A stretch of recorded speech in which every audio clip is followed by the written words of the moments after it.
ఈ రోజున మార్కెట్లో విచ్చలవిడిగా బయోకెమికల్స్ అమ్ముతున్నారు. ఈ బయోకెమికల్స్ ద్వారా భూమి ఖరాబ్ అవుతుంది, ప్లస్ పంటలు ఒకటేసారి ఇట్లా దాన్ని చల్లడం కానీ పిచికారీ చేయడం ద్వారా పచ్చగా ఊపిస్తుంది.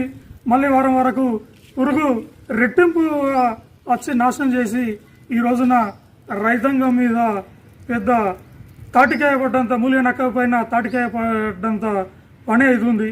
రైతాంగాన్ని వ్యవసాయ శాఖ అధికారులు ప్రతి మార్కెట్ను సందర్శించి ఇట్లాంటి నకిలీ మందులు కానీ నకిలీ విత్తనాలను అరికట్టాల్సిన వ్యవసాయ శాఖ అధికారులు ఈ రోజున నిమ్మకు నీరెత్తినట్టు వివరిస్తున్నారని చెప్పి మేము డిమాండ్ చేయడం జరుగుతుంది.